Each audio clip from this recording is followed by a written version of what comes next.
I do feel successful. So, another question. That's the same. To me, it's when you're doing something and everybody affected feels good from the outcome. So, it's not just is my company successful because I made profit and I'm happy because I get to go home with a big bonus or something. It's are my employees feeling good about it? Are they happy with their work? Are my customers happy? So I'm looking at a much more holistic view of success because I think we're all connected.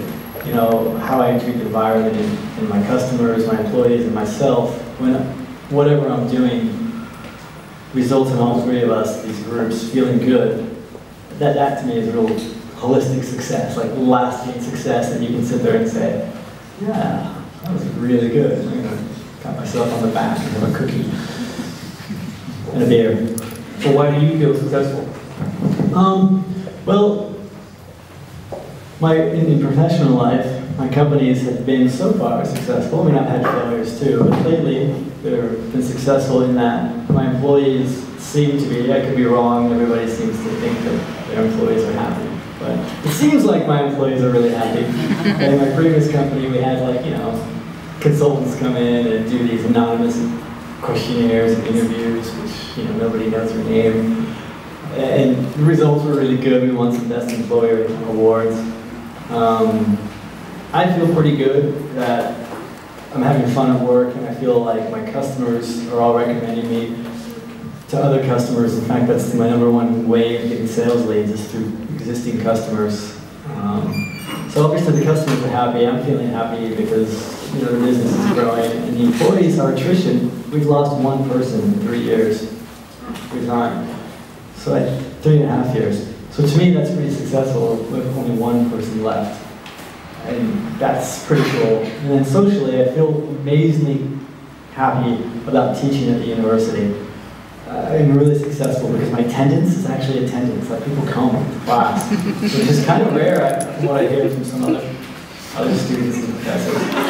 But they come frequently. If I can't make it, for example, and I say, hey, do you guys want to do a makeup class on another day? They say yes, and they actually come.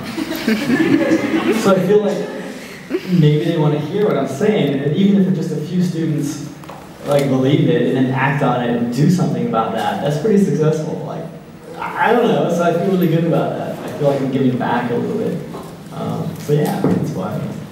So how important is the leader in your definition of success? I totally think the leader is important because usually it's your founder in the first place, the first employee, and so you set the pace, you set the example. And leadership, this is a question, but leadership is, if you're not a good leader, you're not a strong leader, you're not passionate, energetic, and excited about creating meaning, how much of this energy are you going to give to your colleagues? Not very much. And if you're not totally believing in what you're doing, how enthusiastic will your customers be, or your suppliers, or your partners? They won't be. So leadership, to me, is also not management, which is just organizing and getting things done. Leadership is also sales and getting out there on the front of the boat going, that way, we're going to do that. It's going to be really cool. We're going to make a difference. So I think it's really important. Super important. Okay, and what would you say is the most important thing that a business leader should have? What is your, did you ask the same question? Yeah. Sorry. No worries. Did you look at my questions before? I did. A little sneak. He took Becca. So there's a few things, and I'll say it again. First of all, don't do anything, or don't ask anybody to do something you wouldn't do yourself. It really annoys me when you have the chef sitting there going, you do this stupid work, and it's not work that they would do. And in some sense, I actually ask my employees to do less than I would do myself. I've literally cleaned the toilets before a guest or customer is going to come, or a prospect. I've fixed Skapjetas and Zergan and I will do. I mean, my job as a leader, part of it is to make my colleagues have an easier job. I'm supposed to make it easier for them, not put up processes and obstacles and bullshit for them to hate their work or have it harder. So don't ask people to do something you wouldn't do. I think it's important to believe in what you're doing. That's probably the largest or most important rather quality for a leader. Because if you don't believe in what you're doing, you don't feel like you're creating meaning, just don't do it. You're not going to do it well. Like seriously. Because if you're not passionate about it, passion is going to convert to your energy. Energy is going to be out there when you're talking to customers, suppliers, potential recruits for your company, employees, whatever. This passion and energy is going to like give impact. And when you have impact, that's going to like create action. But it all starts with like a real belief, a passion that you're going to create meaning or that you believe in what you're doing, your product, your service, your NGO, your whatever. If you don't have that, everything else is crap. So I think that's the most important thing. And don't ask people to do it. Do sales. I think every leader should have a quality of sales to them. I really get pissed off when I see CEOs sitting behind their desk, shuffling papers or doing emails and ordering people around. You have to get out there and sell whatever it is you're doing. And it's easy when you believe in it. I mean, it's not easy, but it's easy to get out there at least. So I hate it when CEOs don't sell, or founders don't sell their product, service, NGO, whatever it is. So that's, like salesmanship, to me, is an important part of leadership. I don't know, is that enough? We can do more if you want. That's fine. Okay. I'm sure we'll get back to it later. I had a question about how, would you say that success is the end of a business? Like, what should a business aim for? And does the end justify the means? Would you do anything for success? No. Well, okay. That's a loaded question because it depends on who's meaning success. So in some sense, if people are thinking success is huge profitability, I would definitely say don't do anything for success, and the ends do not justify the means in any way. If, success, I used to think is like a big exit, like an IPO or an acquisition or whatever, huge dividends and profitability. But I think now success is more progressive. It's small wins, like step by step. And success is a sustainable success. The definition I gave earlier, these small wins are great. Like, you don't have to have this huge exit defining success moment. If your employees continue to feel good, if you're feeling good, your customers, your suppliers, that's successful, man. I mean, you can go home and sleep nicely. But I think I forgot your question. I think you basically answered it. Sorry. What's talking too much? How do you feel about, do people procrastinate at work? Are Bulgarians, there's this, that's my opinion anyway, there's this general trend in Bulgaria, people say, oh, we work really hard, we're much smarter than everybody else in Europe. And then when you look at productivity, or even number of hours we work, it turns out we're kind of at the bottom and compared to some of the more Western nations. Would you say that is true? How can we increase productivity? Is that through play? I think some of that is true. Like I noticed at the university. I'm gonna start repeating the old time gospel hour. I noticed at the university, the students say they have a hard workload, but maybe I'm just being old and dating myself. But damn it, when I was in university, I had like 5 times what they have, and they're sitting there moaning and moaning about it. Like, oh, it's so... But not that I want to be mean to the students out there and listening, but I think you have no idea how much harder, at least my generation, aging myself, has to work. So yeah, I think we do have this inflated opinion of our intelligence and our abilities, but yet we complain about a marginal amount of work, at least on the student university level. I don't think that's the same in the gymnasium. But then in the office, part of it could be the environment. I've noticed this a lot, especially with large companies. So if HP's out there, pay attention, Sasha. Just kidding, she's not out here. Especially with large companies, that the environment kills people. This crappy big company corporate environment, or even because somehow we think this corporate environment is best practices, like, oh, it's done at HP and IBM, it's good for a small company, and they try to put in these rigid processes in small companies. It's ridiculously stupid, and I think this environment does kill our productivity, our enthusiasm, our impact that we're going to make a difference in this company. because we have too many restrictions, and we just turn into little zombies. We might be smart, but then we just sit here thinking, yeah, I'll pretend to work, you pretend to pay me. You know, we're smart, but we kind of have this little chip on our shoulder, and the chefs have this little chip on their shoulder. So I do think it's a huge one. People that are having fun and in flow, they work harder. They don't work less hard, and that is a big thing. Like imagine, you know, downhill skiers or what do you call it, the Olympiads. These people might be having fun. They're really passionate about biathlon or cycling or whatever it is. But damn it, they're really serious and they're trying really hard and they're working really hard to like bust their balls to win, to do a good job, to get good times, whatever. They're in flow. They're really loving what they're doing. This concept of flow, I think, is really, really cool. So when you're having fun, you're doing the work for the sake of the work, because of the joy of the work, and for the joy of creating a difference in the meaning of the work, and then you become really productive. So definitely this autocratic, dictator, patriarchal type of framework that this old management style thinks is productive or controlling employees is absolutely inhibiting. Sorry, I might start now stand up and preach. It's totally inhibiting productivity. Yeah. So you don't like big companies? Made that up. So what you're saying is you don't like big companies, and you really should think that the small and middle-sized companies should be the ones leading the market? Oh, well, I'm saying I don't like big processes. So I don't like lots of rigid rules, detailed processes, lots of control, because that's basically, to me, lack of trust. It's like, I said that in my speech, I don't trust you, so I have all these little processes to control every little thing you do. And what happens when you have all these processes, it's idiocracy, it's the dummy of your workforce. It's basically, I'm going to write all these stupid processes for the stupidest employee that I can get in here, train up, and have answer the phone, or do this support call, or do this, whatever, back office invoicing process. And it basically just, it's zombification. It's like idiocracy. I'm going to write this so the stupidest person can come in and do this, and all you smart people have to follow this process too, by the way.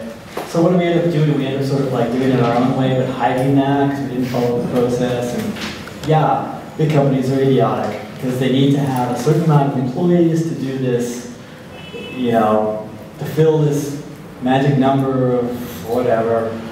And it should be the small, medium-sized companies that are the engine of productivity and innovation in Bulgaria. And unfortunately, I think we just try to act like big companies. And so we end up thinking that all these restrictions, like I know one girl that worked at this company that made parts for airline equipment.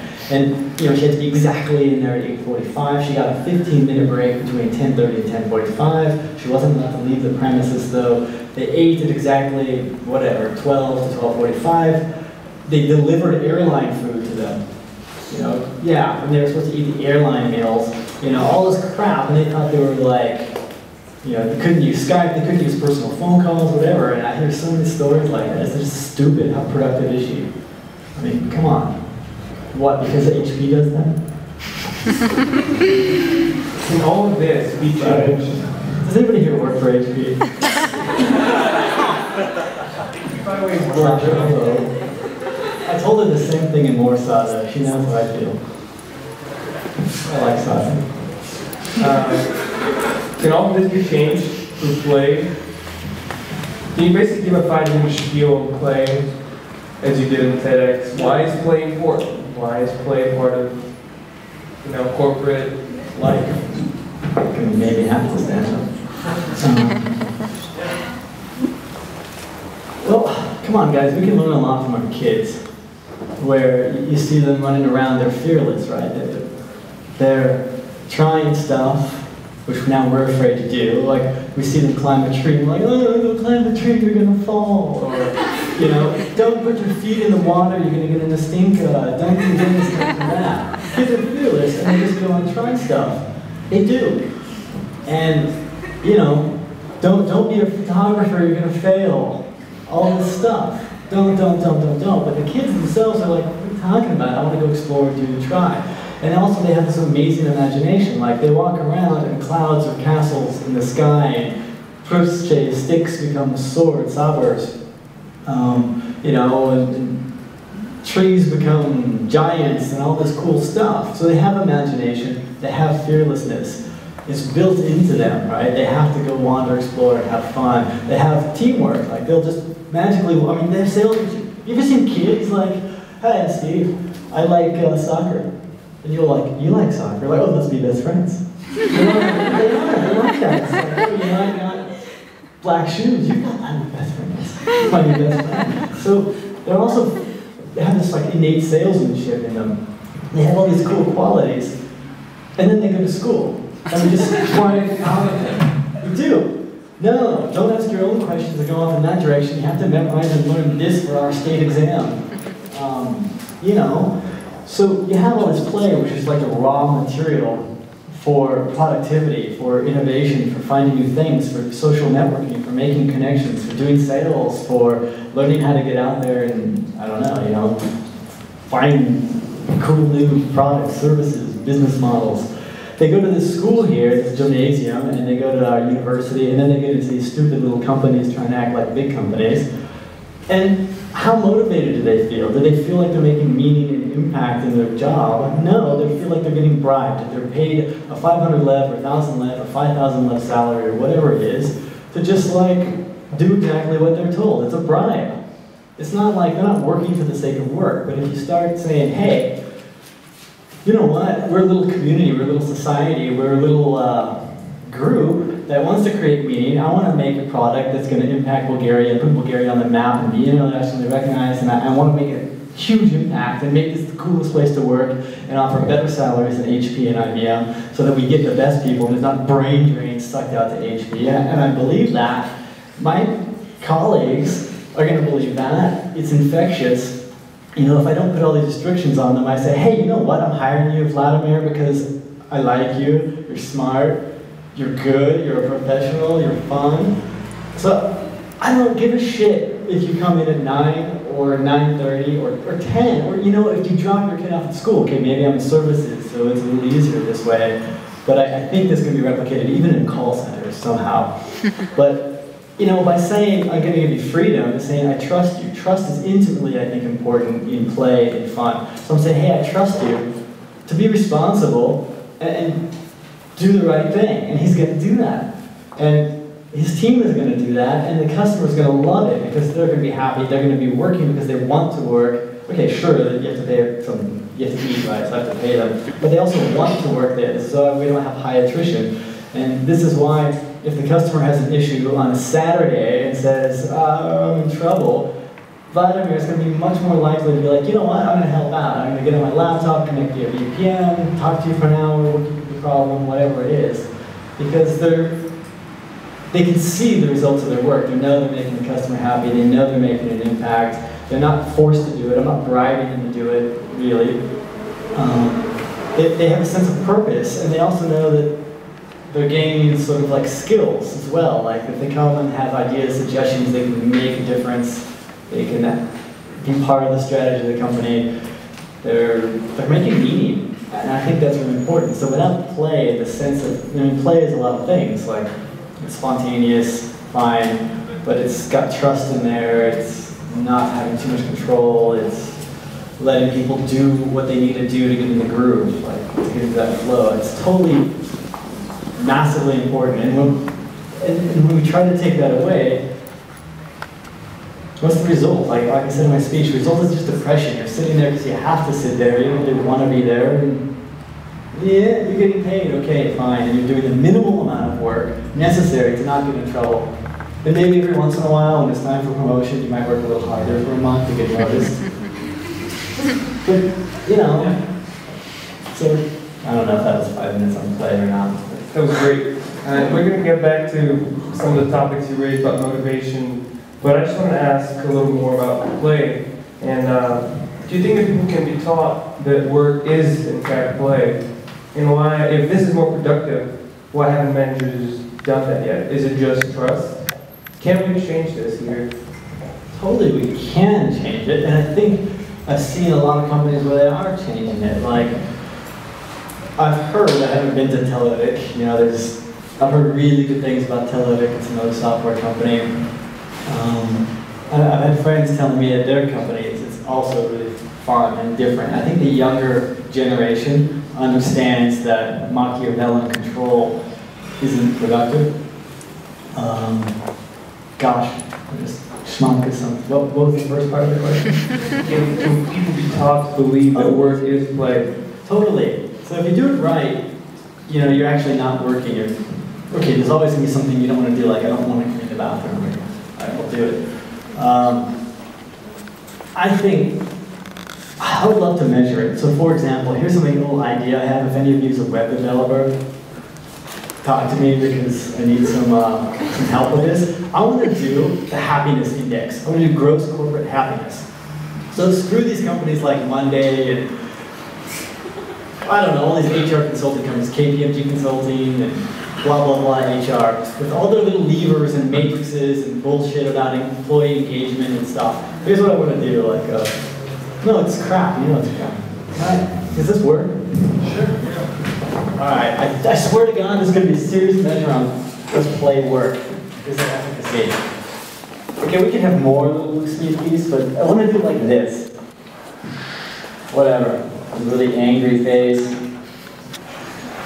There's like the sweating face. And there's like the Zabavno sleep face. We can do a few more. The basic thing is, how do you feel at work today? And that's what you've got. So you get companies, the employees, that just pick like a Smivka. Or, you know, a little says. And I swear, if we do a longitudinal study and we track employee happiness over time, and then we match that to like long-term profitability or whatever the measure of success for corporate success is, like revenue growth or whatever they're trying to achieve, I will guarantee, I don't know, whatever, I'll bet, okay, I have 100 levs on this, 1,000 levs, that those companies with the highest gross corporate happiness, yeah, instead of GDP, gross domestic product, it's gross corporate happiness.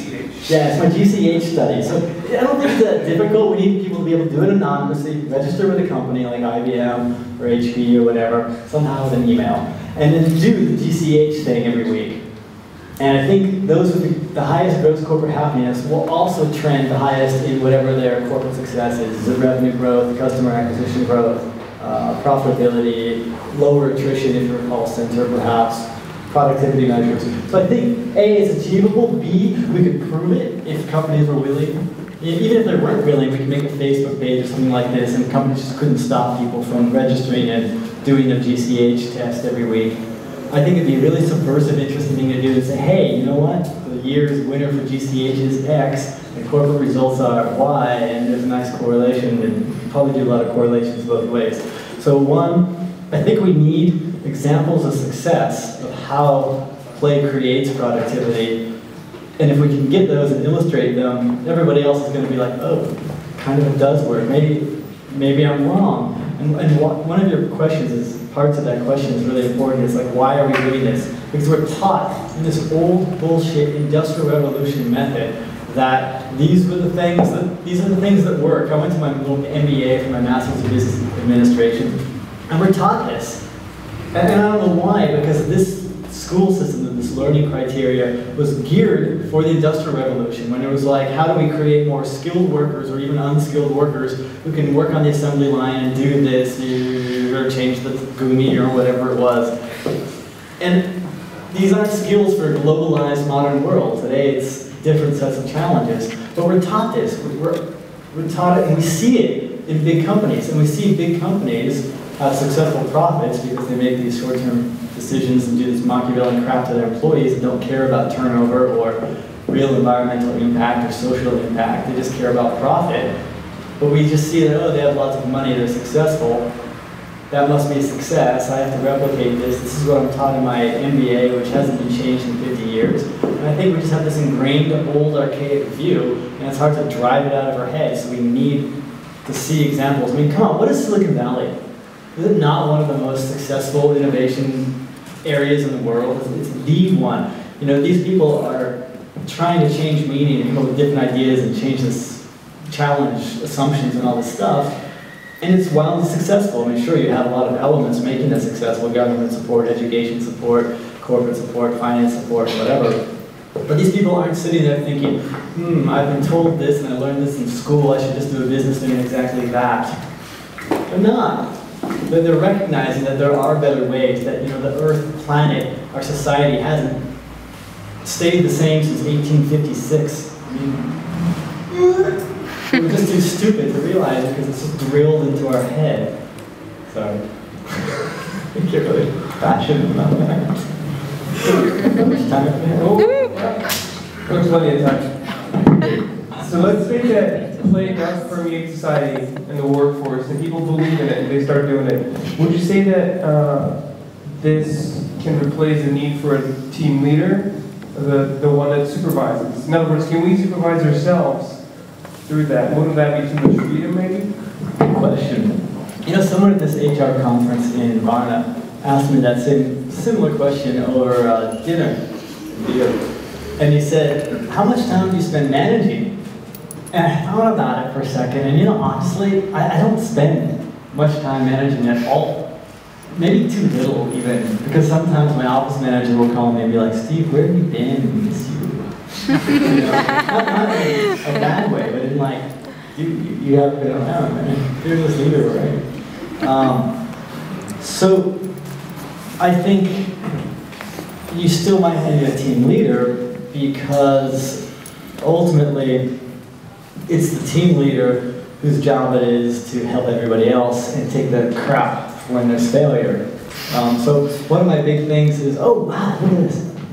It's upside down. I hate the pyramid of hierarchy, like you got the CEO and it goes all the way down to the whatever, the plebeians. Just kidding. We'll call it call center employees. Oh, we need a little telephone. Call center employees. Sorry, I make fun of the call center industry a lot because I find I've offended a lot of people. There's surely people in HR here. No, I just really get upset at management at call centers. I think they treat their people inhumanely. And they view them as almost like, I don't know, phone slaves or something. And it just pisses me off.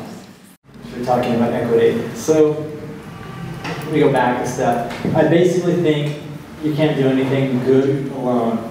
So I always look at team members, partners. It's impossible, egotistical, and ridiculously stupid of me to think I can do everything myself. I'm not good at some things. I'm terrible at administration, and I'm not super organized. I'm just not. I don't have good technical skills. And my Bulgarian sucks. So, I shouldn't be doing hiring unless it's for a sales position or something. So a team, I think, is totally critical, and for those people who think they can do it themselves, I'd say you're fooling yourself, you're crippling yourself, you're reducing your chances.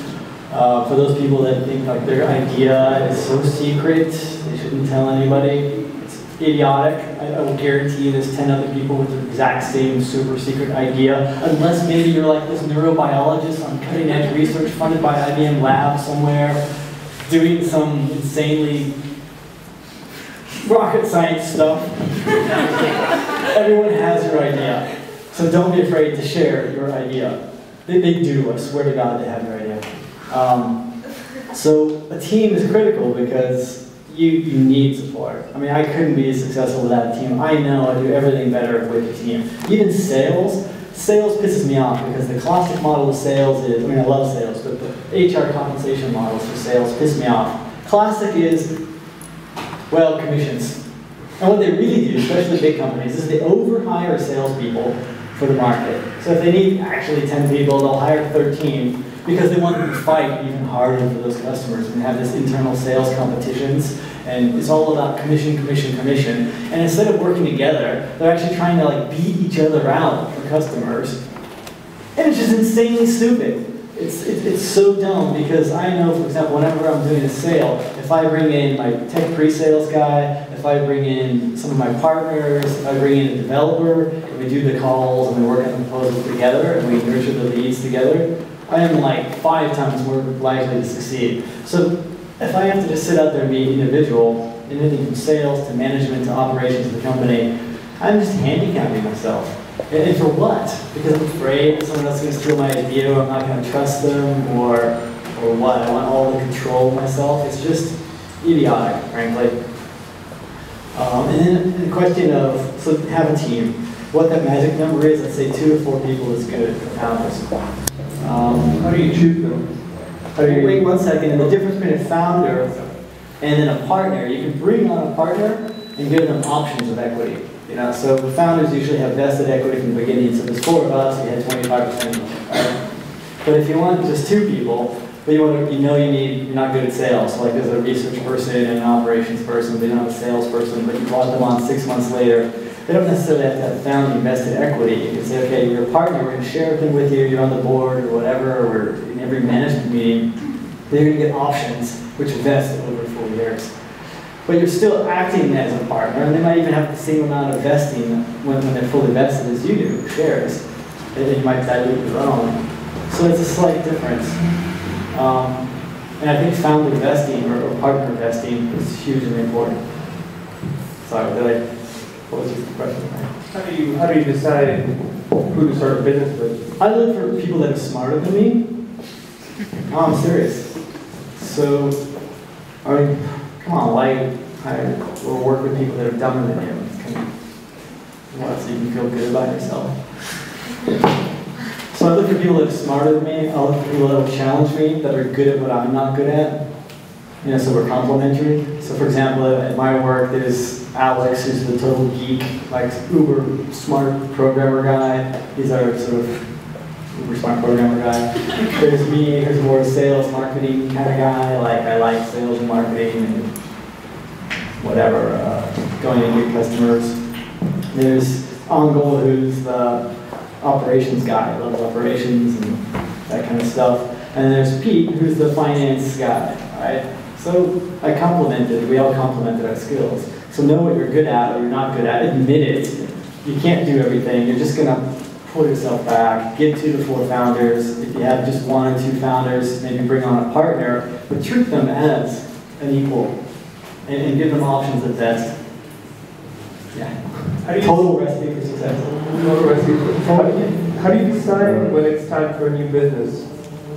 You know, you've done something with the company, you've been there for, X number of years, and you're like, okay, I need something new. I think there's a few ways you can do that. One is you start getting bored. Like you get a little less enthusiastic about going to work, it's the same thing. This kind of happened in my previous company. There were less and less challenges, it was getting a bit repetitive. And at that point, it was like, maybe we should sell it, do something new, time might be right. So I started getting bored. One would be, if you lose your faith in it, then it's definitely time to get out. That's happened to me before.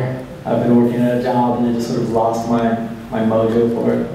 And my performance went really, really low. I didn't even recognize it. I had to have someone else tell me that obviously I had lost my faith. Did you say how to start one or how to leave your old one? I think it was both. Okay, how to start one is, I have a little recipe for how to start one. I like Keil a lot, so some of this I've stolen from him. But you start one, A, to create meaning, and I'm huge on this, obviously I've repeated myself many times, but you start a business to create meaning. If you don't believe in it, don't start the business, man. Go read a book or something, because your business is going to be crappy, and I'm going to be annoyed as a customer, so do me a favor, don't start it. So you start a business to create meaning, you start a business to right a wrong. You know, something is wrong and you really want to fix it. So, for example, we were talking earlier that our education system is broken and I want to start something to help fix it. Because it's wrong that it's broken. So I'm looking at some activism to help fix it. Or you start a business to save something that might go away otherwise. You know, I think Greenpeace and the whales, they're doing this NGO. I mean, I'm not, agree with everything they do, but they started Greenpeace to save something that might be going away. A lot of people who are doing it in the green tech field now are starting a business to save something that might be going away, natural resources or whatever, or the pristine land, that kind of stuff. So I think those are 3 reasons to start a business. And then I gave a couple of reasons why to leave, like if you get bored of it, you feel like you're not making an impact anymore, or you just lose your faith in the business. Yeah, start a business to make meaning. If you had to start a company right now, would you do it in Bulgaria or US, for example? What kind of company? Tech company or? Oh, do Bulgaria. Any company. I have some ideas. One thing I'm really into is agriculture. I want to do something in agriculture long term. I need to learn it. I'm practicing rooftop farming and terrace farming to learn. Tell them about your garden. Yeah, I've got chushkis, tomatis, melody, chesin, epicki, and my lettuce is dying. And where's your garden? oh, on my terrace and on the roof a little. So I'm learning that because I really believe that we've disconnected ourselves from value creation. Especially like the more we become globalized companies, oh, that's another tirade. The more we become, can I do this? Yeah. Okay. The more we become large global companies, the more we're disconnected from value creation. It's like, especially big corporations.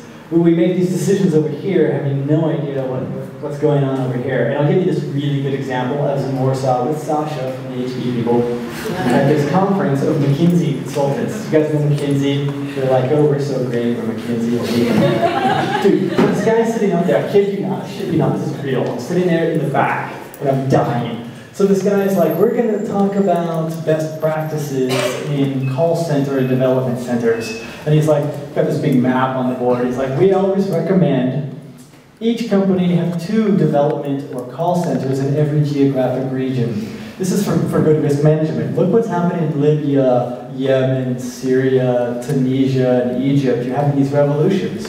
Well, not that this is going to happen, but say here we are in Warsaw and we have a revolution, you can just move your resources to Prague. And I'm sitting in the back and I raise my hand and I'm like, so people are shipping now? Like you can just move a resource from here to there? They're having a fucking revolution, mate. Don't you think they're going to be like, oh yeah, boss, I really want to go to Prague and answer the phone for you? No, they want to actually have their revolution, right? These are people. They're not commodities that you can ship. No, it's a true story.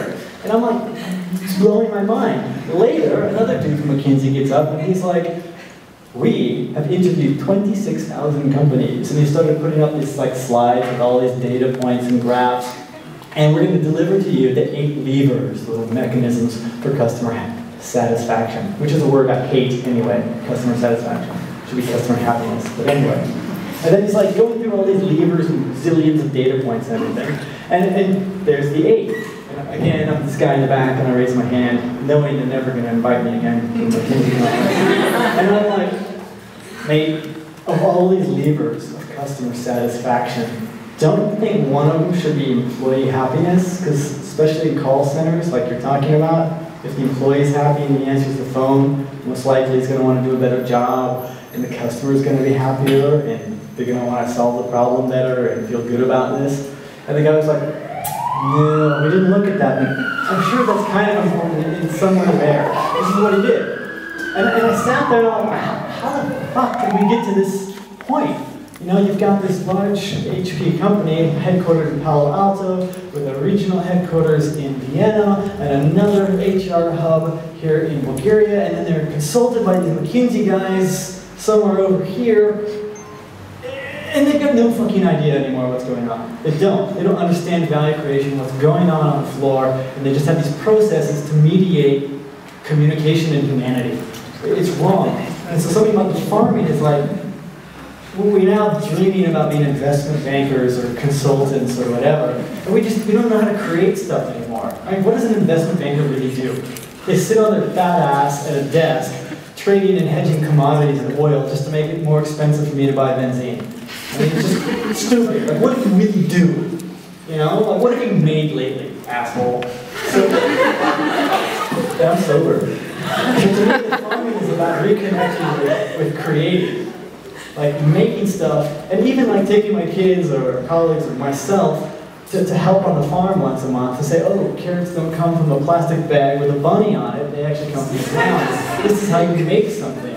And I think everybody should start rethinking about value creation and reconnecting. So farming is something I really want to do, and I want to do in Bulgaria, and I want to do community, local, sustainable, organic farming here. I want to do local activism here as a business, and I want to do it here.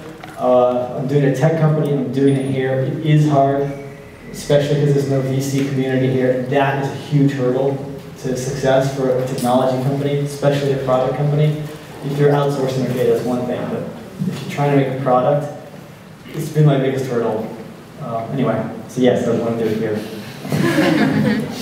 I have more questions about business, but I just wanted to get to something that I know you have a strong opinion about, and that's charity. What's your... Can I go again? Yeah. Okay. So, yeah, man, you know what's really pissing me off is big charity, just like big companies. So you have UNICEF or, I don't know, what's another big charity? Red Cross and all these people. Okay, it's a good thing, and even Bill and Melinda Gates Foundation is a good thing. But it's so nebulous, I don't know. Like, when I go to a hotel room now, it's like, leave $1 for UNICEF, and you feel like a cheap ass if you don't. So you kind of do it because it's like, okay, it's just $1 in my room, it's just €150. Kind of have to do it, or the receptionist is going to think I'm an ass, right? So you're like, yes, put $1 on the bill for UNICEF. But it's like, I leave going, what did that dollar just do? Like, where is it going? I've got no clue. I never see the results in the dollar. I have no idea if Tense Tiki ended up in Somalia, or if everybody ended up for, an IMF president who just got sacked because he was raping a maid. I don't know if any of you have been following current events of the IMF, but seriously, right? Where is this money going?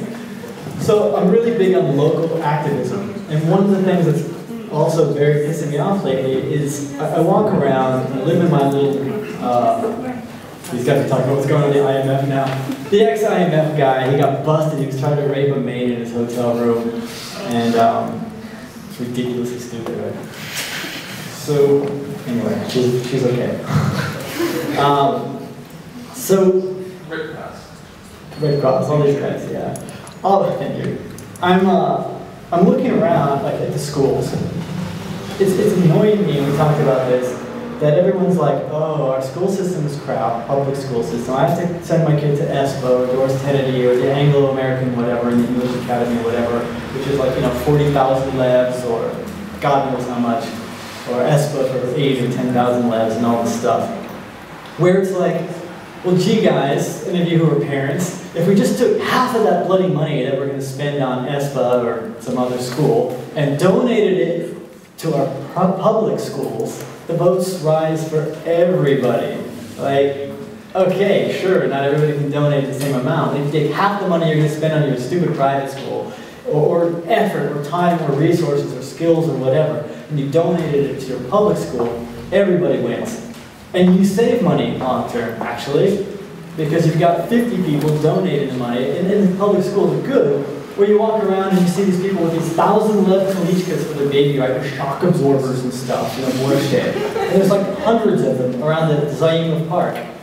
And you're like, why do you have this 1,000 lev kalichka? Well, because there's so many dookies and there's no ramps on the curves and stuff, right? But what if everybody in Borscht just spent 200 levs, put it all together, and fixed the stupid dookies and the curves? We can all do it for 200 levs. Like, but no, we need our 1,000 lev kalichka. It's like stupid. So I'm into local activism where your money, your contribution, your time, your skill is now focused on your community, on being human again and saying, hey, instead of thinking about how to be an elitist snob and send my kid to Harvard, it's, hey, how to get together with everybody in this room that lives in the same Oceana and make Antin-Purvi or whatever school the next Harvard. Because together we can do that. But no, instead we want to act as these little independent snobs and spend more money doing it. Because there's poor kids that don't deserve anything anyway. So it pisses me off. So for charity and activism, I really want to start doing more, but I want it to be local. I'm really annoyed. Even Bill and Melinda Gates Foundation is a great thing. They put in 30 whatever billion. They got Warren Buffett to put in 30-something billion, blah, blah, blah. So you got 60 billion. That's cool. But then, they can't find enough project managers to invest in. They only invest $2 billion after a year, or 2 years, $3 billion. And the rest of the $57 billion are sitting in hedge funds because they can't just be in a bank because money devalues due to inflation. So they put it in hedge funds that invest in British Petroleum. You know what I mean? So on the one side, they're trying to do something good. And on the other side, they're just actually doing worse. And they're just not thinking, right? They're not sustainable. So if we actually focus locally, human, together, as I know, we could do so much more for less money. And so, yeah, that's my thing on charity lately. So, this is why I really like Tuktam and Zaiden of Jas. And I think that's really cool. And why I joined Tuktam, because it's all about helping local societies do more. And I have a long tirade about how branding, marketing, and big business basically are trying to push individualism because that's the way they sell more. And they're trying to do this over time, saying it's a good thing, when in reality it's making us more lonely, more separated, more disconnected from each other, so that we have our own little SUV in our house in Barakalevsky with Stanatas and our own Skada, and we sit there and watch our own flat screen 42-inch television, and that's success. Anyway. How did you get your presentation skills? That's what a lot of people ask, actually. Just practice. I'm still very nervous. Like at TED, I was really nervous because I hadn't finished the ending until that morning. And I was like, I'm going to forget it, and I did forget it. And I just have to make something up. But I have I give myself a lot of pressure to try to communicate well and do a good job for a presentation. This was easy because I didn't do anything. I didn't prepare. But when it's an actual formal presentation, I get a lot of self-pressure to try to do well. I'm really self-critical. So I guess there's two keys. One is practice, and it sounds stupid, everybody says it, but it does help. I probably practiced 100 times on TED, because it's supposed to be exactly 18 minutes, and I have this clock, and it's counting down.